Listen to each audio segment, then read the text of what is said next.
ya, haleluya. Siap semuanya. Allah bangkit, bersoraklah. Hey, Allah bangkit, bernyanyilah. Musuh dikalahkan, musuh dikalahkan, umatnya dibebaskan.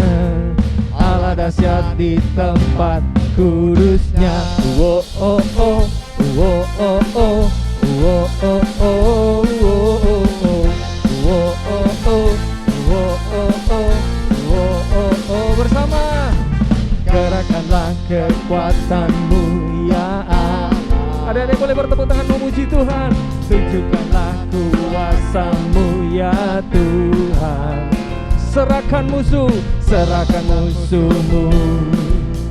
Selamatkanlah umatmu. Allah dahsyat di tempat kudusnya. Haleluya.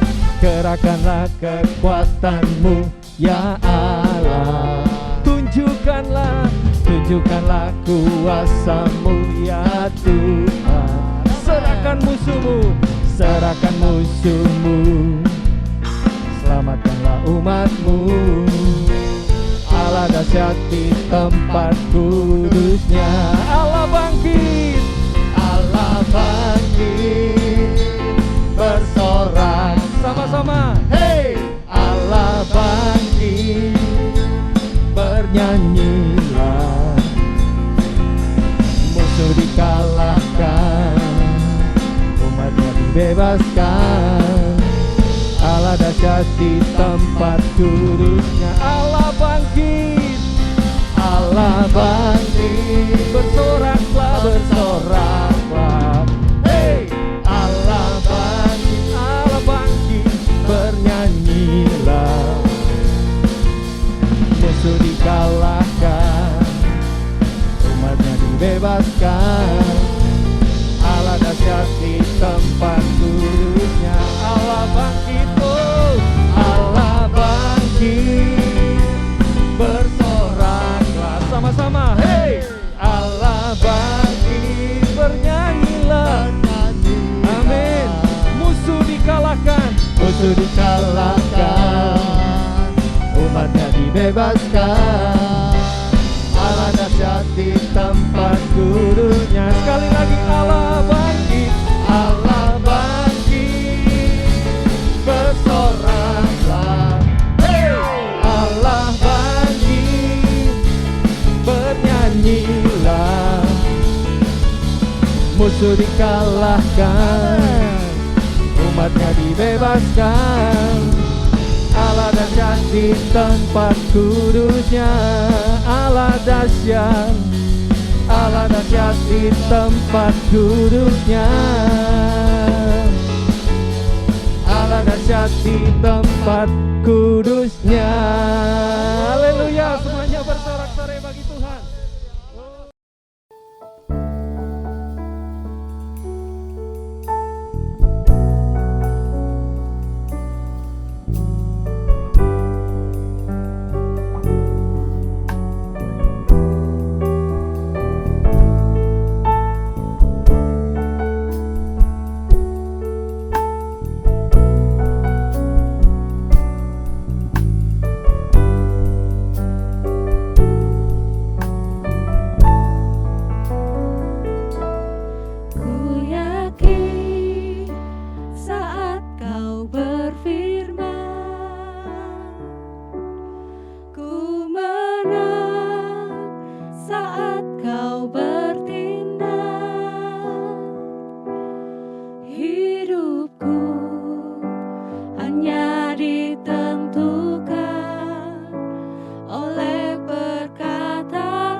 Ku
Jangan benar-benar jangan lupa sebulan dulu report ada hal baru yang diadakan pada tanggal 14 dan 28 Juni 2024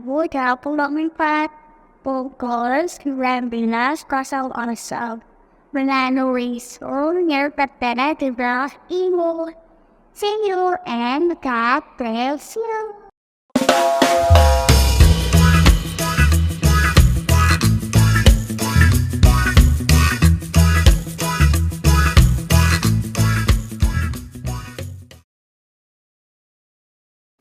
Shalom anak-anak, puji Tuhan. Om senang sekali pada hari ini kita bisa beribadah kembali di dalam acara Bible Study Podcast. Sebelum kita mendengarkan firman Tuhan, ayo kita lebih dulu berdoa ya. Bapa kami dalam surga, Tuhan Yesus, terima kasih Tuhan. Kami boleh belajar firman Tuhan lagi. Tuhan, sehingga hati kami boleh berbuah-buah 30, 60, bahkan 100 kali ganda. Tuhan urapi Om Guancun yang akan menyampaikan firman Tuhan dan juga anak-anak semua yang ada di rumah. Tuhan, biar kuasa Roh Kudus bekerja di tengah-tengah kami. Kami buka hati kami hanya di dalam nama Tuhan Yesus Kristus. Haleluya. Amin.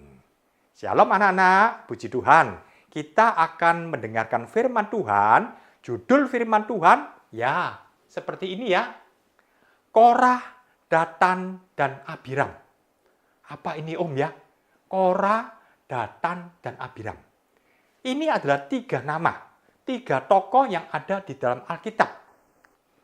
Anak-anak, cerita Korah, Datan, dan Abiram ada di dalam Bilangan pasal 16 ayat 1 sampai 33. Coba nanti anak-anak dengarkan dan nanti Om akan terangkan tentang 3 tokoh nama ini ya.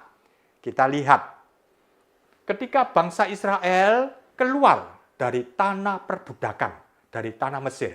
Dan Tuhan mengangkat Musa untuk memimpin orang Israel keluar dari Mesir menuju ke tanah perjanjian. Dan ketika dalam perjalanan itu, Tuhan memimpin dengan tiang awan dan tiang api. Sehingga bangsa Israel tahu berjalan kemana, belok kanan, belok kiri, dan seterusnya. Ketika di dalam padang gurun itu, Tuhan juga menetapkan suku Lewi, anak-anaknya Harun, untuk menjadi imam-imam. Ada yang menjadi imam besar juga, itu ada di dalam garis keturunannya Harun. Dan imam-imam ini melayani di kemah suci. Mereka mempersembahkan korban bakaran. Jadi kemah suci ini menjadi pusat kehidupan dari bangsa Israel.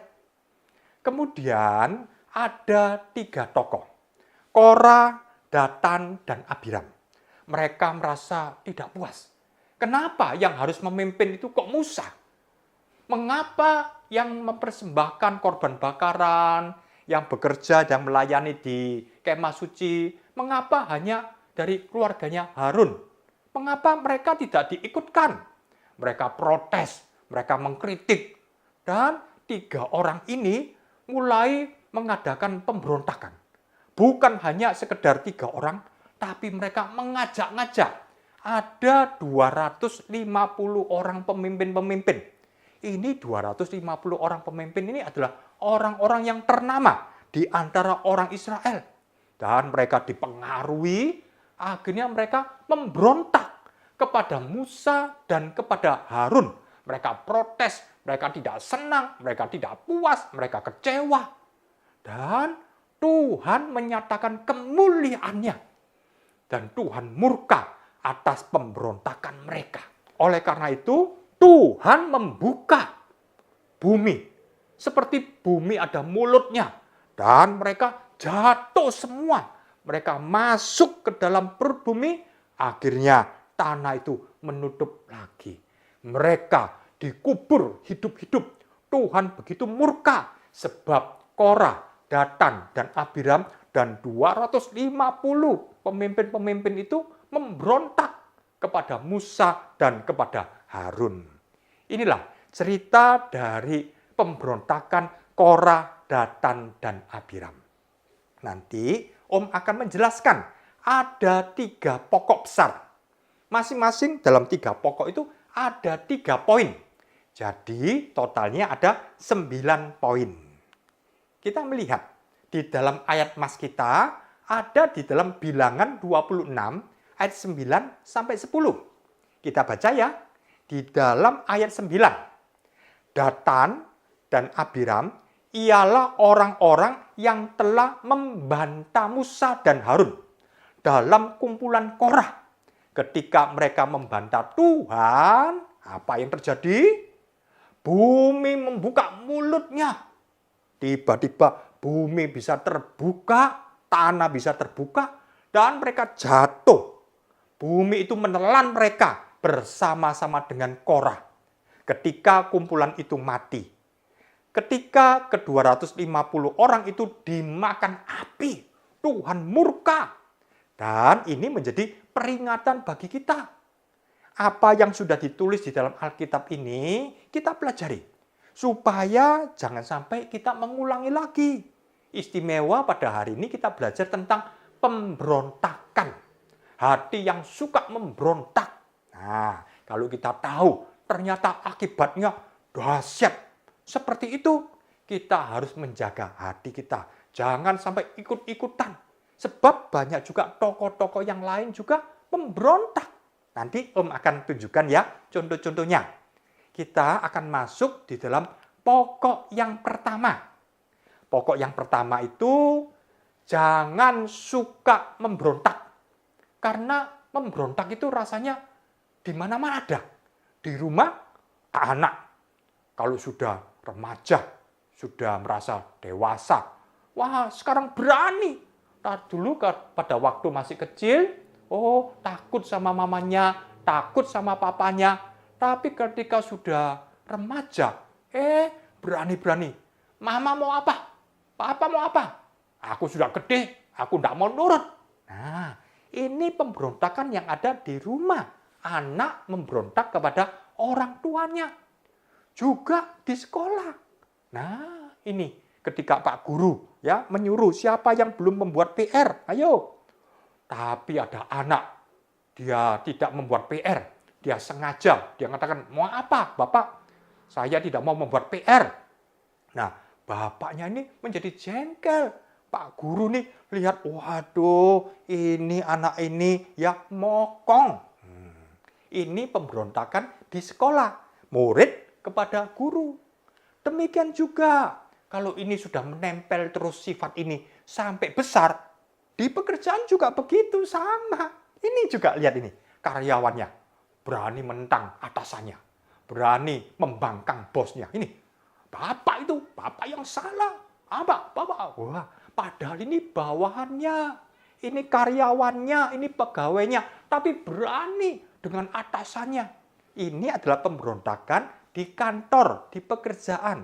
Karyawan, pegawai yang memberontak kepada atasan atau kepada pemilik perusahaan itu. Ini tidak baik ini. Dan ini ada di mana-mana juga. Termasuk juga di pemerintahan. Nah, ini rakyat ya tidak terima, protes, demo, terus kemudian berbuat anarkis, kerusuhan, teror. Nah, ini adalah bentuk-bentuk pemberontakan. Firman Tuhan mengatakan, jangan suka memberontak. Mulai dari kecil, sekolah minggu, kita dididik. Supaya jangan suka memberontak. Sebab kalau diterus-teruskan, itu nanti akan menempel. Sampai dewasa, sampai tua. Sifat itu suka memberontak. Mengapa ya? Kita kok tidak boleh memberontak. Mengapa? Poin yang pertama, sebab sifat memberontak itu bisa memupuk mental yang jelek. Ini juga berkaitan dengan sifat-sifat buruk yang lain. Contohnya, kalau hatinya sudah memberontak, memang belum bisa melawan. Tapi omong-omong, bisik-bisik, menggosipkan, guru itu jelek. Dia belum sempat memberontak, belum berani memberontak. Tapi dia baru berani menggosip, menjelek-jelekan. termasuk juga kepada orang tua, kepada guru. Nah, ini adalah sifat yang tidak baik. Demikian juga, kadang-kadang merasa, aku ini pinter, lihat ini. Oh, nilainya A, aku paling hebat, ranking 1. Karena itu dia merasa paling pandai, paling tahu, paling benar, lalu kemudian tidak taat, tidak tunduk. Kemudian dia berani untuk membangkang, berani untuk melawan, berani untuk memberontak. Nah, ini adalah orang yang sombong. Kalau kita rendah hati, tidak berani untuk kemudian gampang-gampang memberontak. Tidak berani. Kalau sudah merasa hebat, paling kuat, akhirnya dia merasa, siapa kamu? Aku berani. Nah, lalu sifat memberontaknya itu muncul. Demikian juga, ini berkaitan erat dengan orang yang suka marah-marah. Gampang marah-marah. Sedikit-sedikit marah, sedikit-sedikit marah. Akhirnya ini adalah orang yang suka memberontak. Mentalnya jelek, karakternya jelek, tabiatnya jelek, sifatnya jelek ini. Apalagi sok jagoan. Apa kamu? Berani kamu lawan aku? Ayo berkelahi. Wah, ini orang-orang seperti jenisnya gampang untuk memberontak, suka memberontak, mokong, membangkang, macam-macam ini. Nah, ini kalau sifat ini terus dipupuk, akhirnya dewasanya itu menjadi tabiat yang jelek. Kita melihat, ya, sampai besar, bahkan firman Tuhan mengatakan, di dalam Matius 10 ayat 21, dan anak-anak akan memberontak terhadap orang tuanya, dan akan membunuh mereka. Ternyata bukan hanya sekedar memberontak, ngambek begitu aja. Ternyata ini nanti kalau diterus-teruskan, iblis akan bekerja dan anak itu nanti berani untuk membunuh orang tua. Jadi iblis itu bukan membiarkan, hanya memberontak saja, tidak apa-apa sampai di sini. No, iblis akan teruskan. Akhirnya sampai anak itu berani membunuh orang tuanya. Ngeri ya. Ternyata dosa ini bukan statis, tapi dinamis, berkembang. Akhirnya menjadi dosa yang besar, dosa yang dahsyat. Karena itu jangan suka memberontak. Jangan memupuk mental yang jelek. Jangan memupuk sifat tabiat karakter yang buruk. Buang itu semua. Jangan suka memberontak. Yang kedua, sifat memberontak ini ternyata ini bisa menular kepada orang lain. Ya, contohnya ya, seperti tadi, jelas. Namanya Korah. Nah, Bapak Korah ini merasa tidak puas dengan kepemimpinannya Musa. Kenapa kok saya? Dengan imamat dari keturunannya Harun. Kenapa kok bukan kami yang ikut melayani? Memang dalam perjanjian lama dikhususkan itu suku Lewi yang melayani. Beda dengan perjanjian baru ya. Nah, pada waktu itu Korah itu merasa tidak senang, mengkritik, memprotes dengan tajam. Akhirnya dia mencari teman. Ada yang namanya Datan, ada yang namanya Abiram. Dan mereka bersepakat. Mereka bersepakat bukan hanya mereka bertiga. Ternyata mereka akhirnya sampai 250 orang, ya, pemimpin-pemimpin yang terkenal. Akhirnya mereka memberontak. Waduh, satu kumpulan yang besar, apalagi ini nama-nama yang hebat-hebat, nama-nama yang ternama, memberontak kepada Musa dan Harun. Ternyata satu orang merembet menjadi 3 orang. 3 orang menular kepada 250 pemimpin. Aduh, ternyata suka memberontak ini menular. Ternyata bukan hanya penyakit flu, COVID menular. Ini dosa juga menular. Kita lihat di dalam 1 Korintus 15 ayat 33. Janganlah kamu sesat. Pergaulan yang buruk merusakkan kebiasaan yang baik. Nah, kalau berkumpul, ya, kemudian bergaul, akhirnya terjadi pergaulan yang buruk. Kebiasaan yang baik itu ditinggalkan. menekan akhirnya. Tadinya rajin jadi malas. Tadinya rendah hati jadi sombong. Tadinya tunduk kepada guru, berani memberontak. Nah, inilah dahsyatnya pergaulan yang buruk. Nah, ini ada contoh yang lain. Bapak Musa menyuruh 12 orang pengintai untuk mengintai tanah perjanjian. Ya, yang 2 orang itu baik, Yosua dan Kaleb. Mereka tidak berkata-kata jahat, mereka mengatakan bahwa tanah perjanjian itu indah dan Tuhan akan berikan. Tapi 10 orang pengintai ini mengabarkan kabar yang busuk. Dan mereka mengatakan, kita dibawa ke sini untuk dimakan oleh raksasa-raksasa.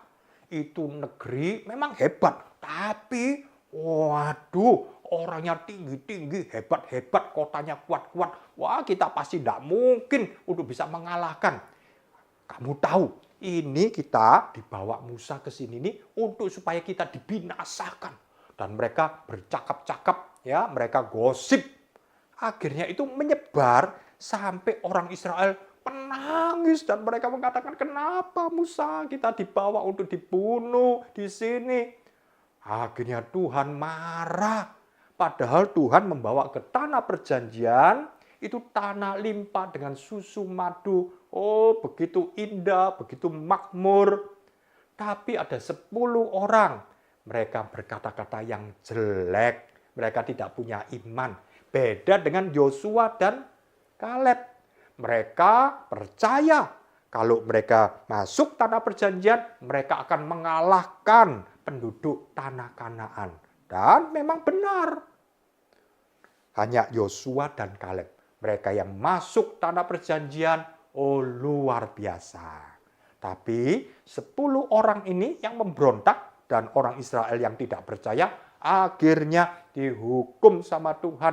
Mereka berjalan di padang gurun tidak sampai-sampai 40 tahun. Ya gara-gara apa? Pemberontakan. Mula-mula dari 10 pengintai. Nah, ternyata pemberontak itu menular. Kita lihat ya, dalam Yakobus 3 ayat 5, dikatakan bahwa mulut, lidah, ini memang kecil. Kecil ya. Tapi ini bisa membawa perkara-perkara yang dahsyat. Seperti 10 pengintai tadi, berkata-kata yang jelek. Ini seperti api kecil, tapi bisa membakar hutan yang besar. Karena itu harus hati-hati. Ini mulut harus dijaga. Jangan berkata-kata jelek, memberontak, bersungut-sungut. Jangan. Kita melihat contoh lagi yang lain. Nah ini, Absalom. Absalom ini adalah anaknya Daud. Kemudian dia merasa ingin menjadi raja. Ya, caranya bagaimana ya? Dia kumpulkan teman-temannya, pembesar-pembesar, dan juga imam-imam, jenderal-jenderal, dikumpulkan menjadi satu kekuatan. Mereka berkomplot untuk mengkudeta bapaknya sendiri. Jadi Absalom ini mengkudeta Daud. Daud masih berkuasa, mau dikudeta sama Absalom. Dan ini menular, betul ya? Absalom kepada teman-temannya, kepada orang-orang yang kuat, akhirnya menjadi satu kesatuan komplotan, tidak berhenti sampai di situ. Akhirnya orang Israel pun juga terseret. Mereka akhirnya juga memberontak kepada Daud. Aduh, ini benar-benar anak durhaka. Absalom ini anak yang benar-benar kurang ajar, berani mengkudeta bapaknya, memberontak kepada bapaknya. Nah, dari sini kita tahu ya, ternyata benar. Sifat memberontak ini adalah sifat yang menular kepada orang yang lain. Karena itu, Amsal 22 ayat 24 mengatakan, jangan berteman dengan orang-orang yang lekas gusar. Jangan bergaul dengan seorang pemarah, supaya engkau jangan menjadi biasa dengan tingkah lakunya. Sebab hal ini itu seperti memasang jerat bagimu, dirimu sendiri. Hati-hati ya, kalau sering berkumpul, bercakap-cakap, kemudian menular. Kita ketularan dengan sifat-sifatnya. Buktinya banyak. Korah tadi menular ke Datan Abiram. Absalom tadi menular sampai kumpulan yang besar kepada orang Israel. Hati-hati ya, harus hati-hati. Kita melihat jangan suka memberontak. Sebab ini bisa menuai nasib yang buruk. Nah, ini lihat ini. Ya, Korah, Datan, Abiram dan 250 pemimpin-pemimpin. Ketika itu Tuhan marah, tanah di bawahnya itu buka anak-anak, terbuka, terbelah. Waduh, seperti jurang. Akhirnya orang-orang yang ada di atasnya ini terjun ke bawah. Dan tanah itu menutup lagi. Wah, ini benar-benar seperti dikubur hidup-hidup. Lihat ini. Oh, ini. Tanahnya terbuka. Jadi Tuhan bisa seleksi. Ini adalah kumpulan orang-orang pemberontak. Dan di situ tanah itu terbuka. Mengapa? Kok bukan di Musa, Harun, kumpulan orang-orang yang baik, tanah itu terbuka? Mengapa? Tuhan itu tidak pernah salah. Dan pas di bawahnya tempat orang-orang yang memberontak itu, tanah terbuka. Tutup lagi. Oh, dahsyat itu. Benar-benar seperti gempa bumi, ya, terbuka dan tertutup lagi. Ini mereka menuai nasib yang buruk.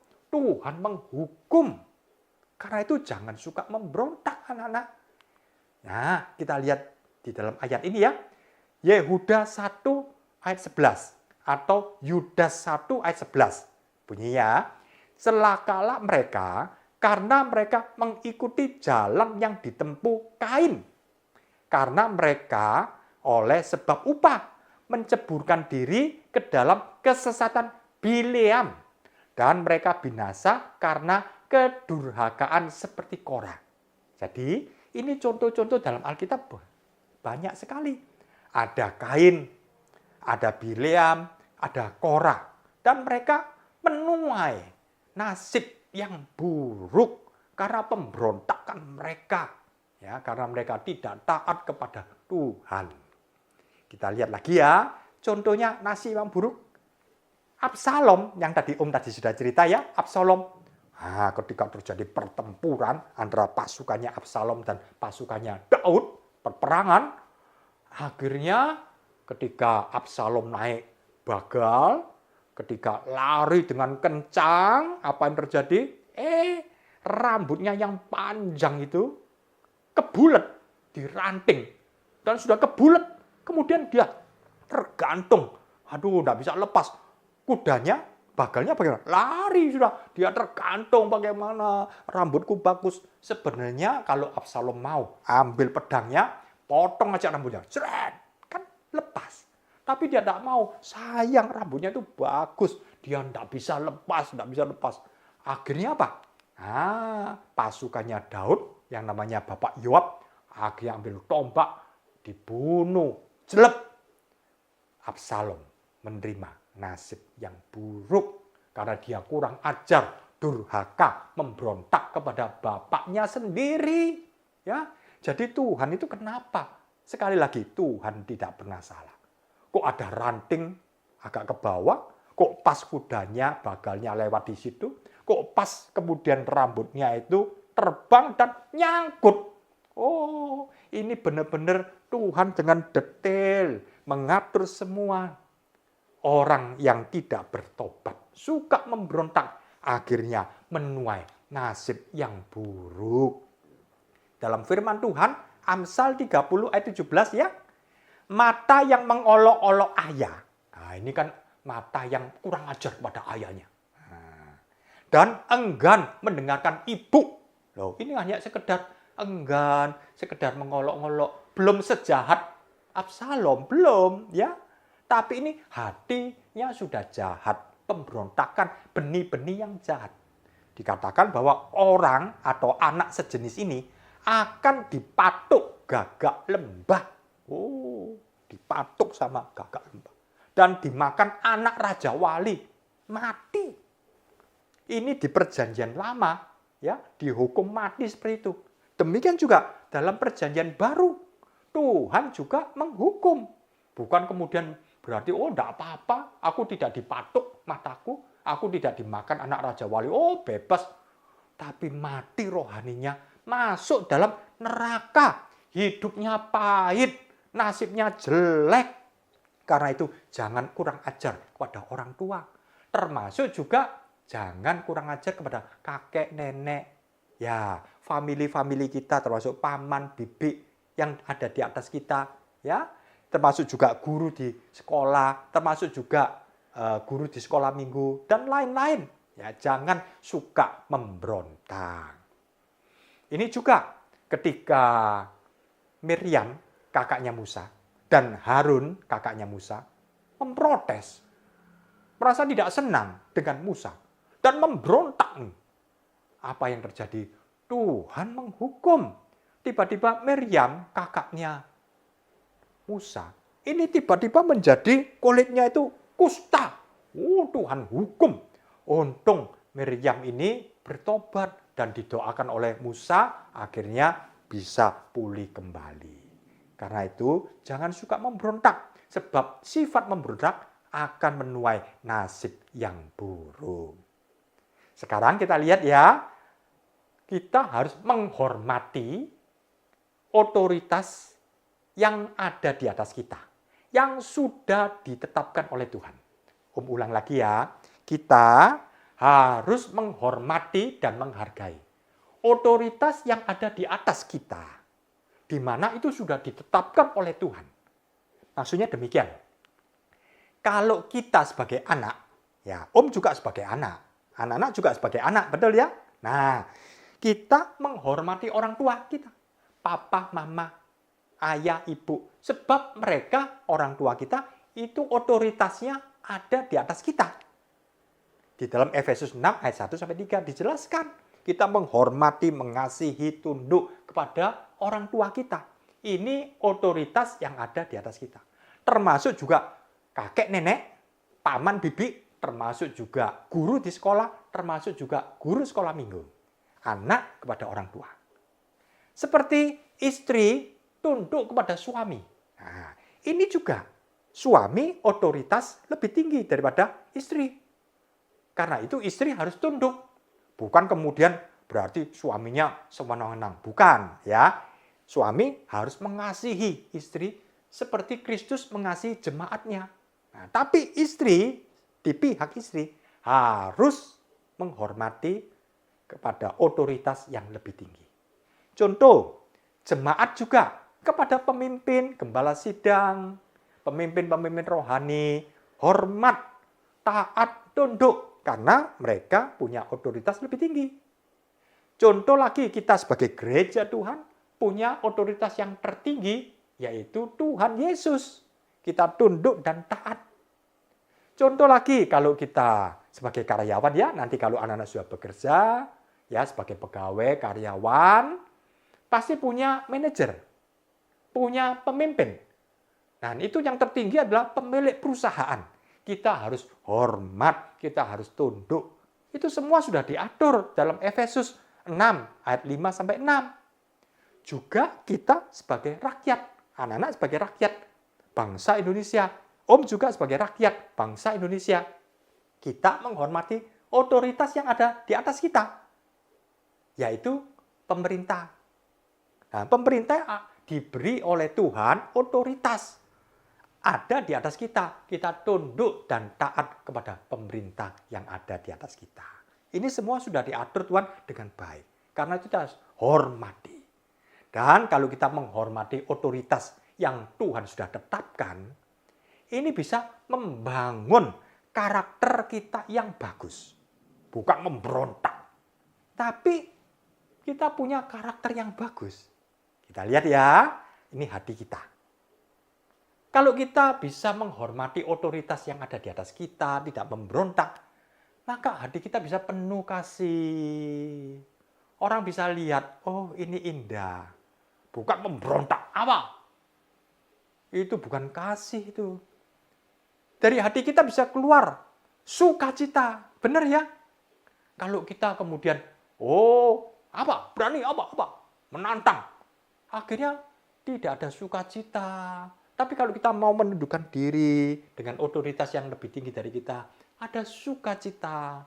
Mungkin tidak enak, tapi kita bisa sukacita. Hati kita lihat, punya karakter damai sejahtera. Betul ya? Bayangkan kalau orang yang sok jagoan, berani, semua dilawan. Hatinya kacau, tidak bisa tidur. Tapi kalau kita ya bisa mengampuni, mungkin otoritas yang ada di atas kita itu salah, tapi kita mau tunduk, ada damai, ada sejahtera. Oh, ini adalah karakter yang bagus, sifat-sifat yang indah. Lagi, ya, ada kesabaran. Betul ya? Kalau kemudian orang yang merasa paling hebat, ya, oh gampang-gampang marah, oh gampang-gampang melawan. Tapi beda kalau kita mau tunduk, sabar.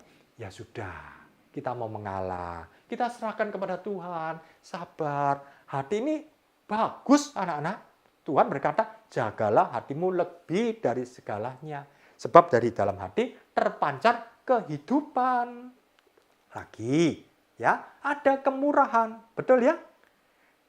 Kita bisa bermurah hati, ya. Bahkan kepada pemimpin-pemimpin kita, ya, kita bisa menghormati. Oh, hidup ini begitu indah, anak-anak. Hati kita ini penuh dengan bunga-bunga kebaikan, kemurahan, macam-macam, anak-anak. Ini juga lagi, ya, kesetiaan. Nah, kalau kita, ya, tidak suka memberontak, kita bisa setia, bisa loyal, betul ya? Tapi kalau gampang-gampang memberontak, akhirnya ya tidak setia, ya. Di pekerjaan akhirnya dia pindah lagi.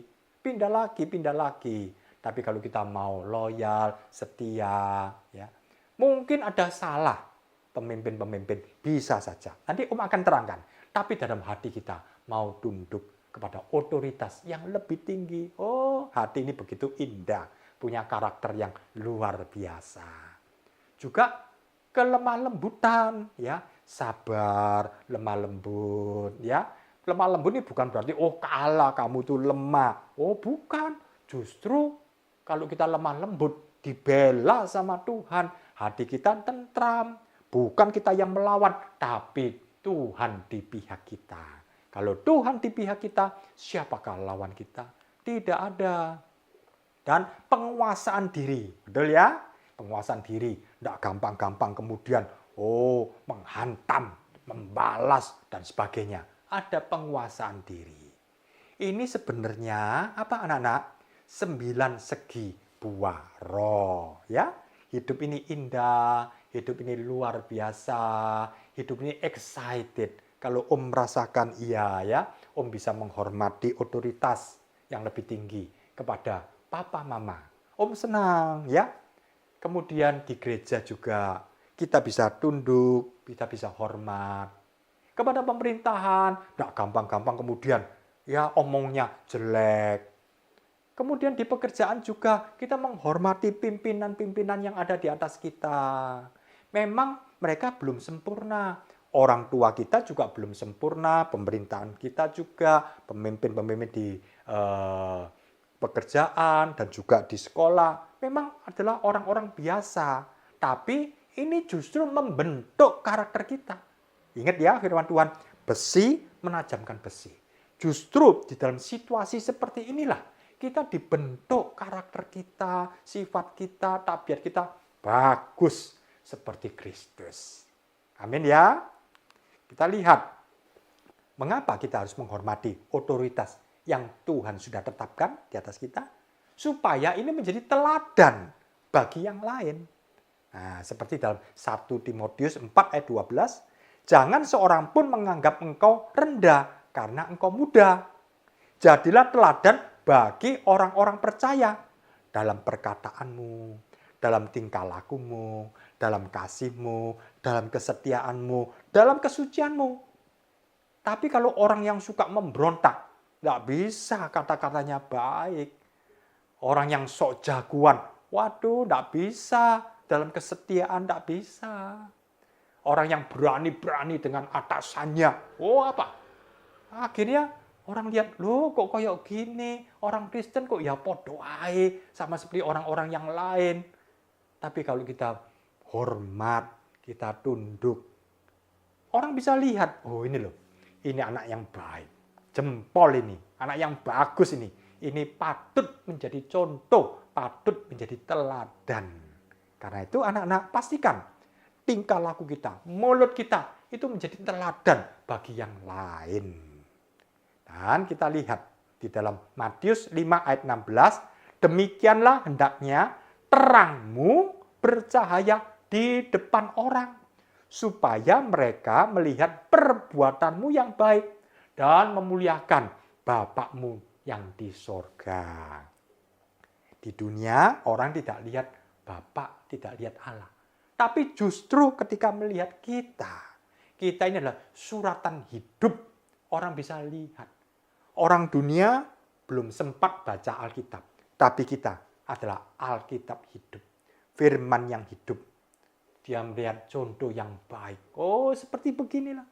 Akhirnya mereka percaya kepada Tuhan. Ya, mereka bertobat karena melihat contoh yang hidup, teladan yang baik. Terang ini bercahaya. Dan kalau kita berani menghormati otoritas yang lebih tinggi, oh luar biasa. Kita akan menerima pahala-pahala yang indah, anak-anak. Nah, kita lihat ya, ini satu keluarga yang manis, papa, mama, anak. Nah, mereka saling menghormati, saling mengasihi. Ini anak-anaknya baik sekali ya. Apakah demikian saja? Tuhan punya pahala yang luar biasa. Kalau di dalam Efesus 6 ayat 3 dikatakan, anak yang menghormati orang tua, dia akan berbahagia dan panjang umur. Oh, senang sekali ya. Kalau ulang tahun, panjang umurnya, panjang umurnya. Nah, ini bahagia. Ada orang yang panjang umur tapi tidak bahagia. Sia-sia. Tuhan sediakan satu paket panjang umur dan berbahagia. Khusus untuk anak-anak yang menghormati, mencintai, mengasihi orang tuanya. Ini lagi ya.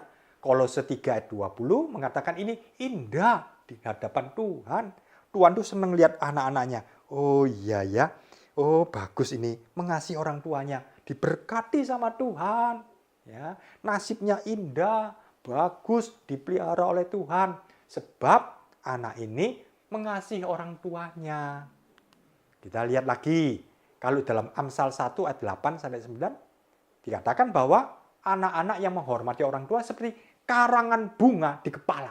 Nah, tahu ya, kalau zaman dulu itu ada olimpiade zaman kuno, ya kan? Berlari, menang, ya kan? Mungkin itu kemudian angkat berat, ya toh, menang, ya kan? Yang menjadi juara itu diberi karangan bunga di kepala. Ini menunjukkan orang yang menang. Kita adalah orang-orang yang menang. Bahkan lebih dari pemenang. Zaman dulu olimpiade, ya kalau menang, oh dikalungi di lehernya. Ini pemenang. Orang yang luar biasa. Kalau anak-anak menghormati papa mama, Tuhan sendiri yang mengangkat anak-anak. Kalau anak-anak diangkat oleh Tuhan, siapa yang bisa menurunkannya? Tidak ada. Karena itu, ini kuncinya. Hormati otoritas yang lebih tinggi, istimewa papa mama, guru-guru, kakek nenek, ya hormati mereka. Kita lihat pahala yang indah. Ditulis ini, tahun hidupmu menjadi banyak. Senang sekali ya, kita bisa menikmati hidup ini indah untuk melayani Tuhan, untuk makin berbuah-buah luar biasa. Dan dikatakan berbahagia. Nah, anak-anak tahu di mana beli bahagia? Tidak ada. Biarpun tokonya nama toko bahagia. Pak, saya mau beli bahagia. Loh, di sini tidak ada jual bahagia. Toko sejahtera. Pak, saya mau beli damai sejahtera. Tidak ada. Tapi Tuhan berikan bahagia untuk orang-orang yang mengasihi Tuhan. Bukan berarti kaya raya lalu bahagia. No, justru kita apa adanya dengan berkat Tuhan, kita bisa bahagia, sejahtera. hati rasanya srek. Oh, begitu indah. Om merasakan. Om bukan orang hebat, orang kaya raya. No, tapi Om bisa merasakan Tuhan itu kok baik ya. Tuhan itu, oh senang sekali. Ya, ini kita mendapatkan apa? Favor, kemurahan, kebajikan, menyertai kita seumur hidup kita. Puji Tuhan, ini pahala yang indah. Dan ini tidak berhenti sampai di dunia, nyambung terus sampai di sorga. Nah, sekarang kita lihat bagaimana ya kalau ada pemimpin yang salah. Mungkin orang tua salah, bisa saja.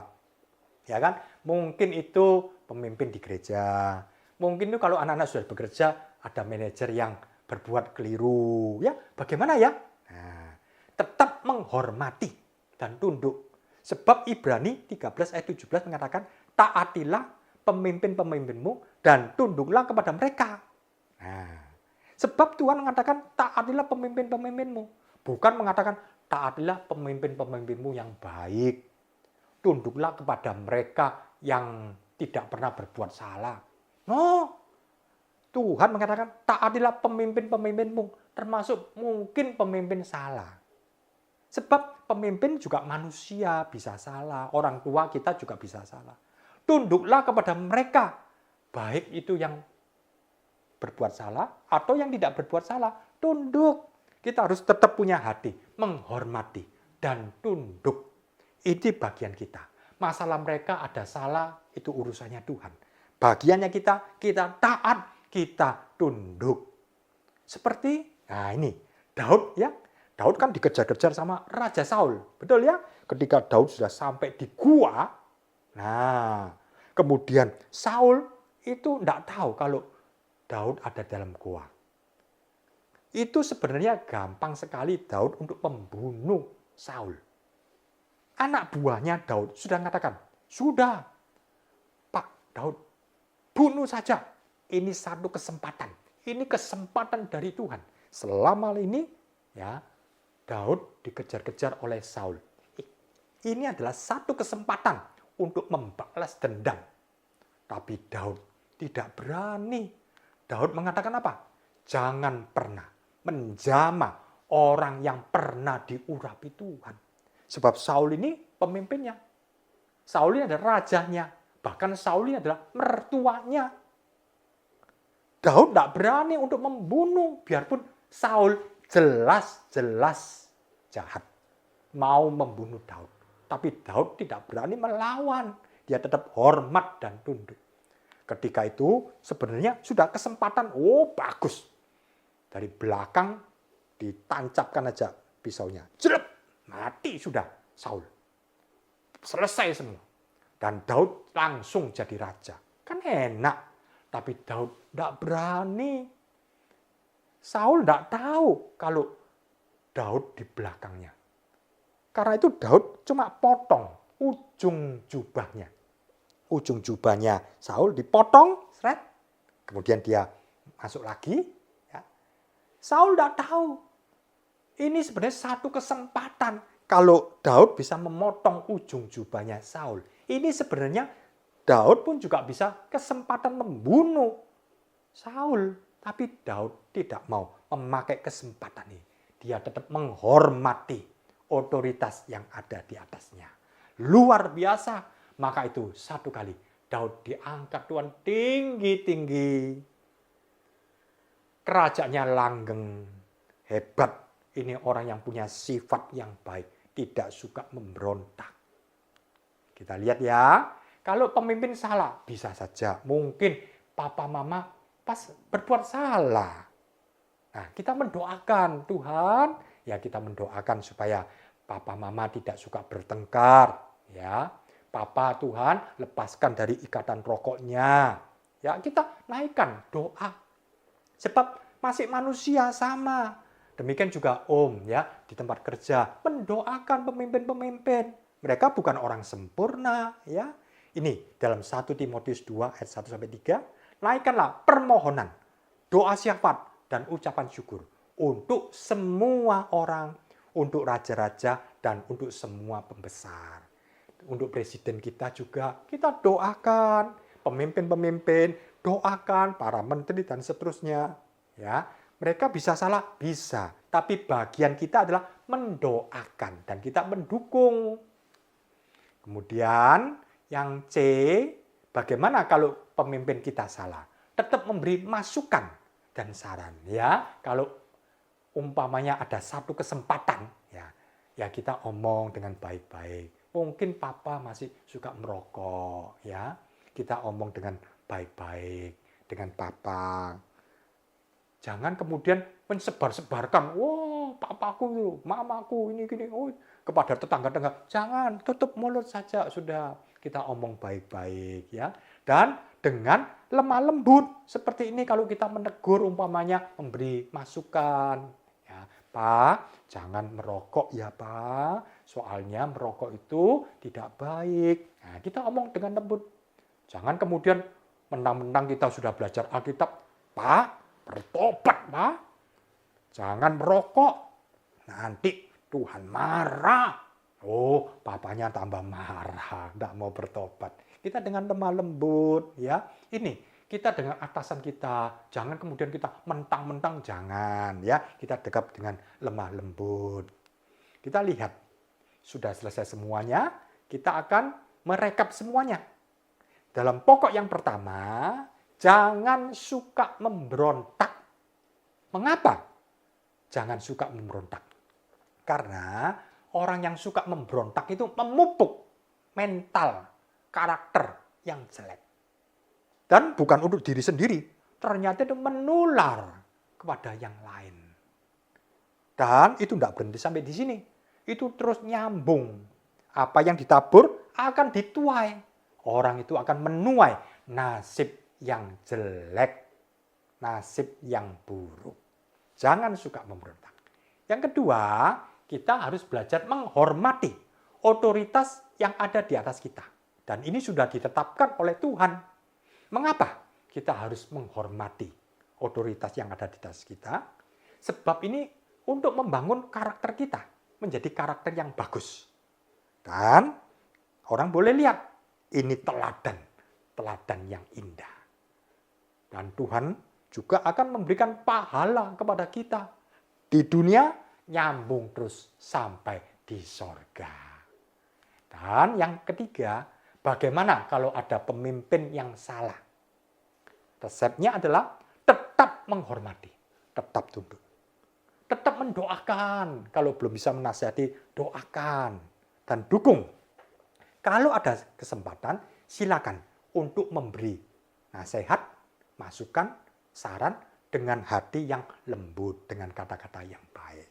Ya, anak-anak, kita sudah selesai ya. Kita akan berdoa ya. Bapa kami dalam surga, Tuhan Yesus, terima kasih Tuhan, kami sudah belajar tentang pemberontakan Kora, Datan, dan Abiram.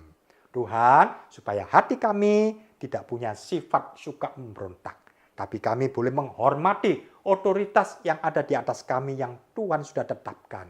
Dan kami percaya Tuhan ini untuk mengolah hati kami, hidup kami, tabiat kami menjadi indah di hadapan Tuhan. Tuhan memberkati anak-anak semua, mungkin hari-hari ini musim liburan, berkati mereka ya Tuhan, supaya bisa memakai waktu dengan baik-baik. Sehingga nanti kalau tahun ajaran baru sudah dibuka kembali, mereka dengan penuh semangat, mereka boleh sekolah Tuhan dan belajar menjadi anak yang rajin, menjadi anak-anak yang excellent. Terima kasih Tuhan, kami tutup firman Tuhan ini hanya di dalam nama Tuhan Yesus Kristus. Haleluya, amin. Puji Tuhan, Tuhan memberkati. Sampai bertemu kembali.